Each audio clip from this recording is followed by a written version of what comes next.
नमस्कार दोस्तों, स्वागत है आपका आज के मुख्य समाचार में। सबसे पहली बड़ी खबर में आपको बताएंगे, माइक लेकर रिपोर्टिंग करने निकले राकेश टिकैत, दिवाली पर घर नहीं जाएंगे।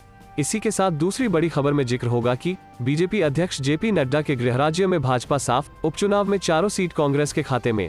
तीसरी बड़ी खबर में आपको बताएंगे कि बंगाल की चारों सीटों पर टीएमसी जीती। जहां 6 महीने पहले बीजेपी जीती थी, वहां भी 1.5 लाख के अंतर से हारी।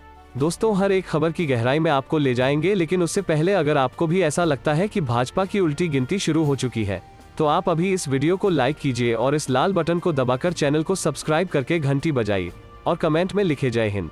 माइक लेकर रिपोर्टिंग करने निकले राकेश टिकैत, दिवाली पर घर नहीं जाएंगे। जी हां दोस्तों, केंद्र द्वारा पारित कृषि कानूनों की वापसी की मांग कर रहे भारतीय किसान यूनियन के राष्ट्रीय प्रवक्ता राकेश टिकैत ने ऐलान किया है कि इस बार दिवाली में वो अपने घर नहीं जाएंगे। उन्होंने कहा है कि इस बार की दिवाली वो दिल्ली सीमा पर आंदोलन कर रहे किसानों के साथ मनाएंगे। टिकैत ने कहा कि सरकार ने अगर किसानों की मांगे नहीं मानी तो इस महीने की 27 तारीख से आंदोलन को नया रूप दिया जाएगा। वहीं भाकियू की तरफ से राकेश टिकैत का एक वीडियो जारी किया गया है, जिसमें वो बुंदेलखंड में किसानों की हालत को लेकर रिपोर्टिंग करते नजर आ रहे हैं। इस वीडियो में राकेश टिकैत अपने हाथ में माइक लिए हुए हैं और एक किसान के घर जाकर उनकी हालत दिखा रहे हैं। राकेश टिकैत ने कहा कि 7 एकड़ के किसान का मकान जर्जर हो चुका है और खाने की चीजें नहीं है। बुंदेलखंड के किसानों की आर्थिक बदहाली को देखते हुए टिकैत ने कहा कि आखिर ये इस हालात में जिंदा कैसे हैं। बता दें कि 2 नवंबर मंगलवार को राकेश टिकैत यूपी के ललितपुर में मृतक किसानों के घर पहुंचे थे। अपने 2 दिवसीय कार्यक्रम में उन्होंने किसानों का हाल जाना। उन्होंने कहा कि बुंदेलखंड के किसानों की फिक्र किसी को नहीं है। यहाँ माफिया किसानों का हक खा ले रहे हैं।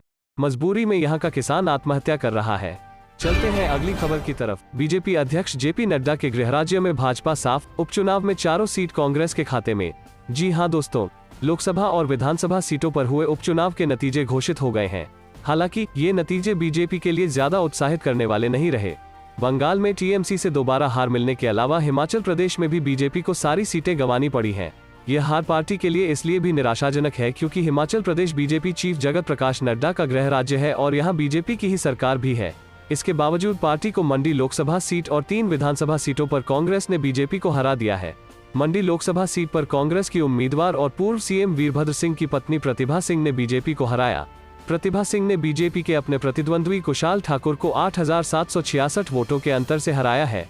हालांकि यह सीट बीजेपी के लिए ज्यादा मायने इसलिए रखती है क्योंकि मौजूदा सीएम जयराम ठाकुर इसी क्षेत्र से आते हैं। उनका चुनावी क्षेत्र सिराज भी मंडी जिले के अंदर ही आता है। सिर्फ संसदीय सीट ही नहीं बल्कि विधानसभा की 3 सीटों पर उपचुनाव में भी बीजेपी अपनी छाप छोड़ने में नाकामयाब दिखी। अर्की विधानसभा सीट पर कांग्रेस उम्मीदवार संजय अवस्थी ने बीजेपी के प्रत्याशी रतन सिंह पाल को 3,000 वोटों के अंतर से हराया। इसके अलावा फतेहपुर सीट पर कांग्रेस प्रत्याशी को 5,634 वोटों के अंतर से जीत मिली। यहां अहम बात यह भी रही कि निर्दलीय उम्मीदवार को भी 12,000 वोट मिले। बीजेपी के लिए सबसे बड़ी चिंता के संकेत जुब्बल कोथकाई क्षेत्र से मिले, जहां उसके प्रत्याशी को सिर्फ 2,644 वोट मिले और जमानत तक जब्त हो गई। इस सीट पर कांग्रेस प्रत्याशी रोहित ठाकुर ने निर्दलीय उम्मीदवार चेतन ब्राक्टा को 6,293 वोटों से हरा दिया। इस सीट पर बीजेपी का वोट शेयर सिर्फ 4.67% रहा। चलते हैं अगली खबर की तरफ। बंगाल की चारों सीटों पर टीएमसी जीती। जहां 6 महीने पहले बीजेपी जीती थी, वहां भी 1.5 लाख के अंतर से हारी। जी हां दोस्तों, पश्चिम बंगाल की 4 विधानसभा सीटों दिनहाटा, शांतिपुर, खरदा और गोसाबा में हुए उपचुनाव में ममता बनर्जी के आगे बीजेपी ढेर हो गई है। दिनहाटा और शांतिपुर वो सीटें हैं जहां 6 महीने पहले हुए विधानसभा चुनाव में बीजेपी ने जीत दर्ज की थी, लेकिन इस बार इन सीटों पर टीएमसी ऐतिहासिक अंतर से जीती है। दिनहाटा में केंद्रीय राज्य मंत्री निशित प्रामाणिक ने खुद कैंपेन की डोर संभाली थी, फिर भी यहां से टीएमसी 1.64 लाख वोटों से जीती। इसी तरह गोसाबा सीट पर टीएमसी की जीत का मार्जिन 1.43 लाख रहा। खरदाह में 93,000 और शांतिपुर में 64,000 से ज्यादा वोटों से टीएमसी जीती। आखिर जिन सीटों पर महज 6 महीने पहले बीजेपी जीती थी, वहां भी इतने बड़े मार्जिन से क्यों हारी और बीजेपी के इस हार के मायने क्या हैं? इस सवाल के जवाब में पश्चिम बंगाल की राजनीति पर गहरी पकड़ रखने वाले सीनियर जर्नलिस्ट स्निग्धेदु भट्टाचार्य कहते हैं, टीएमसी सिर्फ जीती ही नहीं बल्कि उसने बीजेपी को बंगाल में पूरी तरह से ध्वस्त कर दिया है। और बीजेपी के लिए सबसे बड़ी चिंता की बात यह है कि टीएमसी के साथ ही कम्युनिस्ट पार्टी का वोट शेयर भी बढ़ने लगा है। विधानसभा चुनाव में सीपीएम का वोट शेयर 4% पर आ गया था, जो अब एक सीट पर 20% तक पहुंच गया है। इसका सीधा इशारा ये है कि सीपीएम के वोट उसके पास 2 बार पहुंचने लगे हैं। सीपीएम के वोटों के जरिए ही बीजेपी ने लोकसभा में 18 सीटें और विधानसभा चुनाव में 77 सीटें जीतने में कामयाबी पाई थी। लेकिन अब ये नए आंकड़े बीजेपी के लिए चिंता का सबब है। तो नॉर्थ बंगाल में आता है। नॉर्थ बंगाल में बीजेपी मजबूत है। यहाँ से आने वाले निशित प्रामाणिक को केंद्र में मंत्री भी बनाया गया।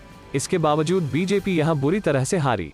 चलते हैं अगली खबर की तरफ। बाराबंकी, प्रियंका गांधी ने खेतों में काम कर रही महिलाओं के लिए भेजवाए दिवाली गिफ्ट, जिले में आने पर की थी मुलाकात। जी हां दोस्तों, बाराबंकी जिले के विकासखंड हर्क के ग्राम नानमऊ और तमरसेपुर गांव में जहां प्रियंका गांधी खेत में फसल काट रही महिलाओं से मिली थी, उन महिलाओं को पार्टी कार्यालय बुलाकर प्रियंका द्वारा महिलाओं के भेजवाए गए उपहार को कांग्रेसी नेता तनुज पुनिया ने उन्हें भेंट किया। तनुज ने कहा कि कांग्रेस जो कहती है वो करती है। अपनी प्रतिज्ञाओं को अमली जामा पहनाने का काम कांग्रेस पार्टी सरकार में आने पर हर हाल में करेगी। आप याद करो, जब हमारी यूपीए की सरकार केंद्र में थी तब कांग्रेस ने देश के किसानों का 72,000 करोड़ का कर्जा माफ किया था। भाजपा सरकार में इस समय अन्नदाता टूट चुका है, खाद न मिलने पर आत्महत्या कर रहा है। हम आपको विश्वास दिलाने आए हैं कि हम विधानसभा चुनाव में 40% महिलाओं को विधायकी का टिकट और सत्ता में आने पर किसान की धान की तथा गेहूं की फसल 2,500 रुपए क्विंटल में खरीदेंगे। अन्नदाता का सारा कर्जा माफ करने का काम कांग्रेस करेगी। दरअसल प्रियंका गांधी 23 अक्टूबर को कांग्रेस की प्रतिज्ञा यात्रा को हरी झंडी दिखाने के लिए बाराबंकी दौरे पर थी। रास्ते में उन्होंने खेतों में फसल काट रही महिलाओं से मुलाकात की थी और उनके साथ कुछ समय भी गुजारा था। यूपी में होने वाले विधानसभा चुनाव में कांग्रेस ने 40% टिकट महिला उम्मीदवारों को देने का निर्णय लिया है।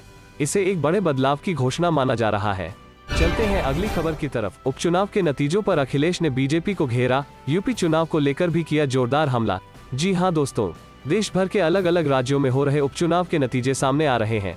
इस उपचुनाव में कई जगहों पर भाजपा को हार का सामना करना पड़ रहा है।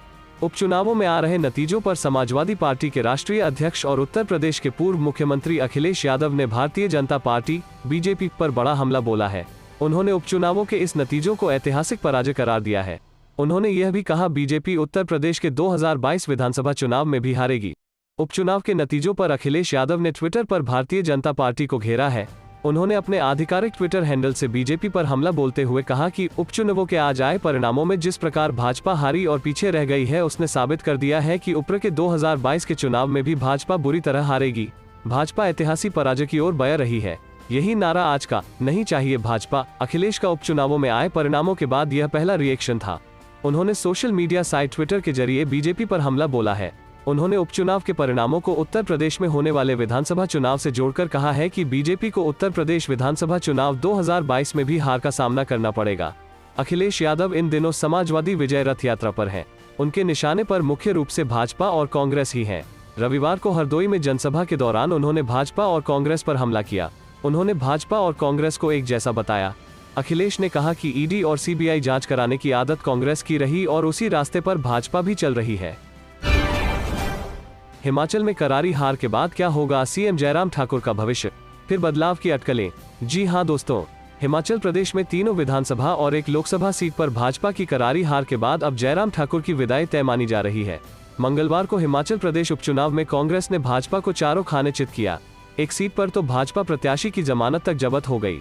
नतीजों के बाद कांग्रेस खेमे में जश्न का माहौल है। पीसीसी चीफ कुलदीप राठौर ने भाजपा सरकार पर तंज कसा कि सीएम अपने गृह क्षेत्र मंडी को भी नहीं बचा पाए, इसलिए उन्हें अपने पद से इस्तीफा देना चाहिए। वहीं सीएम जयराम ठाकुर ने कुछ भाजपाइयों पर ही विश्वासघात का आरोप लगाया, साथ ही आत्ममंथन की बात कही है। हिमाचल प्रदेश में मंगलवार का दिन कांग्रेस के साथ दिखा।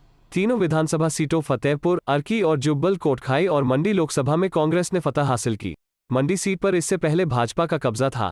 यहां से पूर्व सीएम वीरभद्र सिंह की पत्नी प्रतिभा सिंह ने कारगिल युद्ध के नायक और भाजपा प्रत्याशी रिटायर्ड ब्रिगेडियर कुशाल सिंह ठाकुर को करारी शिकस्त दी। प्रतिभा सिंह ने ये सीट 8,766 वोटों के अंतर से जीती।